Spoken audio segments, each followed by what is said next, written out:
Fala galera que acompanha o CCV, o Clássico é Clássico e vice-versa. E hoje a gente vai ter um vídeo aí que eu resolvi fazer porque a gente está no final dos campeonatos estaduais. Os campeonatos estaduais estão acabando e os clubes já começam a se programar para o Brasileirão, né? E aí a gente vai analisar alguns clubes para ver quais são as posições mais carentes e onde que eles podem se reforçar para disputar o Brasileirão, né? Porque... por exemplo, hoje o vídeo vai ser sobre o Santos, como você já viu aí no título, né? E aí você começa a olhar o Santos hoje, você fala, caramba, o Santos vai brigar para não cair. Essa é a realidade, a gente pensa isso.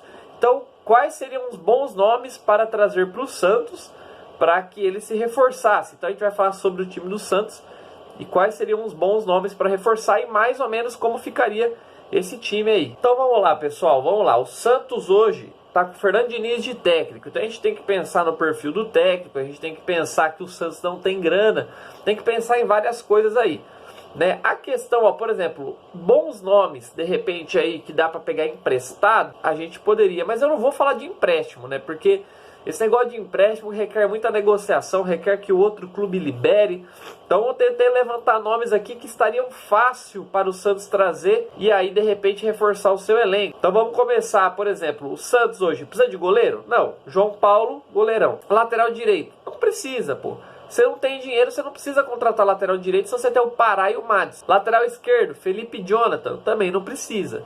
Mas precisa de zagueiros, né? Os zagueiros do Santos hoje são Kaique, que é um garoto da base de 18 anos, Luan Pérez e Luiz Felipe. Falta aí, né, um zagueiro, falta um zagueiro. Um zagueiro de repente mais experiente, um cara com mais rodagem, né? E eu separei 4 nomes aqui de zagueiros que a gente poderia... tem também o Alex, tá? Que é um menino da base de 21 anos. Mas de um zagueiro. E eu separei 4 nomes que poderiam reforçar o Santos aí. Os nomes que eu trouxe são Rodolfo, que jogou no São Paulo, jogou no Flamengo, tava no Curitiba e tá sem clube. Dedé, também que tá sem time, acabou de sair do Cruzeiro há pouco tempo, né? Rodrigão, jogador que está jogando fora do Brasil, em Portugal. Ele foi revelado pelo Atlético Mineiro, né? E o Atlético foi emprestando. E aí ele está em Portugal desde 2019, né? Então é uma boa. Por que é uma boa, Valdir? Porque ele vai ficar sem contrato agora no meio do ano. Então ele viria de graça, né? Tem 25 anos. Rodagem, de repente era uma boa aposta. Outro nome que eu levantei também seria um jogador que vai ficar sem contrato agora no meio do ano, né? Que está em Portugal no Farense. É o Cássio, tá? Zagueiro Cássio, que jogou aqui na Juventus da Moca, São Paulo. Ele não teve uma carreira aqui no Brasil ainda, né? Foi para Portugal, está lá desde 2017, já faz um tempinho. Ele tem 27 anos, não é um garoto. De repente poderia vir porque vem de graça. Dessas 4 opções, eu acho que a que tem menos chance de dar errado é o Rodolfo, tá? Então vamos dizer que o Santos traga o Rodolfo. Ficaria o Rodolfo ali na zaga com o Luan Pérez, Felipe Jonathan. E aí a gente precisaria trazer volantes, né? Hoje o Santos conta com o Vinícius Balieiro, né? O Alisson, Guilherme Nunes, Jobson, Lucas Lourenço, Sandri, Carlos Sanches, Jean Mota, Gabriel Pirani, Ivonei, só garotada, né? Se você levantar aqui os nomes mais confiáveis, são de Alisson, Jobson, Carlos Sanches e Jean Mota. Tá complicado, né? Carlos Sanches está machucando muito, então eu trouxe aqui 8 nomes no meio campo para avaliar pro Santos, né? Para o meio campo eu selecionei 8 nomes, 4 que jogam mais defensivamente, como volante, e 4 meias, né? Que conseguem articular um pouco melhor o jogo. Gente, é bem difícil pensar nisso tudo, mas vamos lá. Eu tentei fazer o mais, como eu falei, pensando na situação do Santos, né? Jogadores que venham com final de contrato ou que seriam com custo baixo. Então, volante Richelli, que recentemente deixou o Atlético Goianiense, né?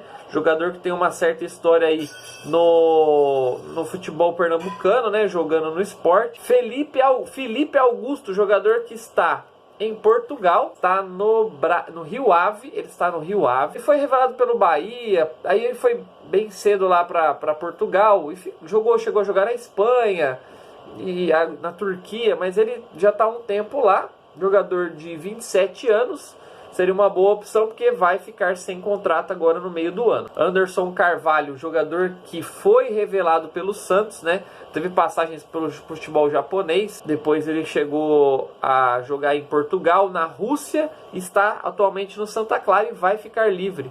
Talvez o torcedor não tenha boas lembranças dele, mas ele está com 30 anos, um jogador experiente que de repente poderia ajudar o Santos nesse momento, até porque viria de graça para reforçar. Lucas Mineiro, né, jogador que foi revelado pelo Vila Nova, mas ele começou a ter um certo destaque na Chapecoense em 2016, né?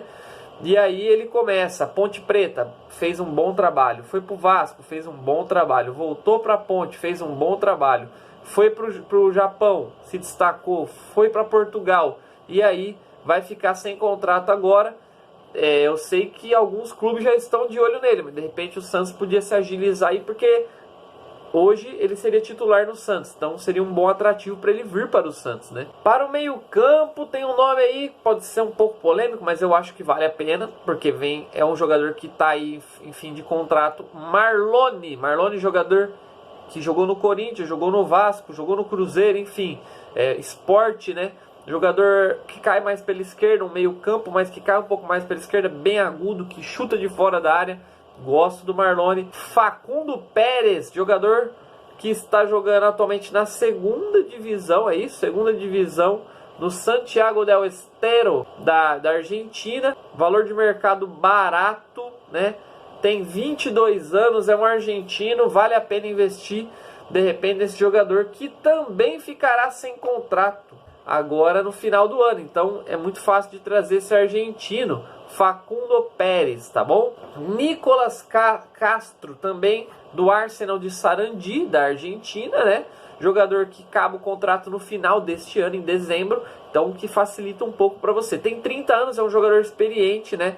É um meia esquerda e tem um valor de 400 mil euros, né? 400 mil euros, então não é inacessível para o Santos conseguir trazer esse argentino, né? E geralmente o futebol argentino tem um salário mais baixo, então você só de oferecer um salário mais alto aqui, os caras já ficam doidos para vir pro Brasil. E Manuel Castro, esse é uruguaio, né?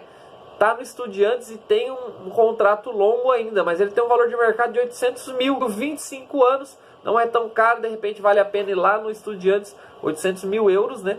Mas se você converter não vai ficar também fora da realidade.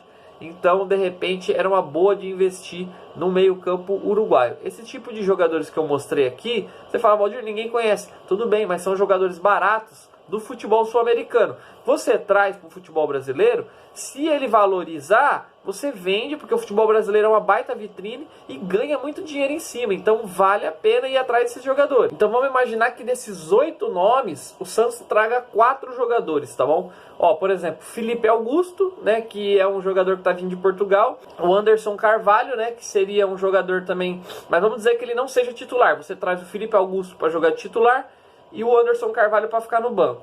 E você traga o Marlone para ser titular e esse Facundo Pérez, que é o jogador mais novo, argentino, né, para ser reserva, para testar, né, vai que ele dá certo. Então você ficaria com um time já um pouquinho mais encorpadinho, né, e teria mais opções no banco, né, que não seja jogadores da base. É até errado a gente colocar nas costas dos jogadores da base a responsabilidade de levantar o time. Você mescla um pouco com os garotos, enfim, daria um bom time talvez. E agora no ataque eu tentei fazer, é difícil, não tem atacante assim legal. Hoje o que eu penso? O Santos teria o Marinho pelo lado direito, o Caio Jorge um pouco mais adiantado, né? Mas o Caio Jorge é um garoto que se mexe, ele não fica parado lá na frente. Então eu olhei opções de centroavante, opções de jogadores pelo lado esquerdo, levantei 4 nomes aqui que eu acho interessante, que daria para dar uma mobilidade legal nesse ataque do Santos, né? Primeiro, Rogério, que jogou na Ferroviária, Campeonato Paulista, jogador, o Neymar do Nordeste, né? Jogou no São Paulo, jogou no Botafogo, jogou em, acho que em todos os clubes da Série A ele jogou. Ele fez um bom Campeonato Paulista, ele não era titular absoluto, mas os jogos que ele fez foi muito bem. Tiquinho Soares, jogador, estava na China, tá sem contrato, estaria livre no mercado. Ele é um pouco mais centroavante, mas ele também não é o centroavante enfiado, ele consegue se mexer bem pelos lados do campo, tem um chute de fora da área muito bom, seria uma boa. O Everton, jogador Everton Cardoso, que o pessoal chama, que é o que está no Grêmio, que jogou no São Paulo, no Flamengo. Pelo que a gente sabe, o Grêmio não vai utilizá-lo. De repente, daria para ir lá, fazer uma troca, não sei, né? Fazer algum negócio com o Everton, tentar uma liberação com o Grêmio. E o Guilherme Parede, jogador que jogou muito bem aqui no Brasil, tanto no Inter, quando ele estava, quanto no Curitiba. Ele está envolvido com o Talleres, né, da Argentina. Não deve ser tão difícil trazê-lo, pelo menos por empréstimo, né? Ou até mesmo o Everton Cardoso por empréstimo. Então, vamos tentar imaginar que desses 4... eles consigam trazer pelo menos um, né? Como o Rogério é uma incógnita, muitas pessoas vão falar: você tá maluco trazer o Rogério, o Neymar do Nordeste, ele é ruim. Então beleza. O Tiquinho deve ter propostas boas para ele, não deve ficar sem clube, então de repente trazer o Tiquinho seria entrar em um leilão. E o Guilherme Parede também pode ser uma incógnita. Vamos imaginar que o Everton Cardoso seja o mais fácil de trazer nesse momento. O time do Santos titular já ficaria assim, ó: João Paulo, Pará, Rodolfo, Luan Pérez e Felipe Jonathan. Felipe Augusto de primeiro volante, né, mas que tem uma saída de jogo boa. Carlos Sanches e Marlone um pouco mais à frente, com Everton Cardoso, Caio Jorge e Marinho. Eu acho que daria um caldo. Já dá para o Santos, por exemplo, com o Fernando Diniz, um futebol que o Fernando Diniz gosta, né, de fazer. Acho que ficaria um time que daria para disputar esse Brasileirão, não para brigar para títulos, mas de repente buscar uma Libertadores aí pro ano que vem, né? Tudo bem, aí tem que ter as brigas, né? Porque ó, só de fora aqui ficou o Alisson de fora, ficou o Luiz Felipe na zaga, ficou o Madison de fora. O Anderson Carvalho, que eu falei que a gente ia trazer, ficou o outro menino argentino, o Facundo. Teria outros jogadores ali que estão chegando, o Ângelo, né, o jogador da base. Então o time ficaria um pouco mais encorpado, com jogadores um pouco mais experientes para aguentar essa pressão que o Santos está tendo esse ano. Pessoal, eu não sou o dono da verdade, então comenta aqui embaixo, tá? Quem você acha que o Santos poderia trazer? Não adianta trazer Messi e Cristiano Ronaldo, não vai. Então tem que falar com coisa pé no chão aí, gente. Não vai inventar jogador que não tem como trazer, beleza? Então é isso aí, vamos deixando por aqui mesmo. Como eu falei, comenta aqui embaixo se você sabe de algum jogador que de repente seria fácil de trazer. E até o próximo vídeo.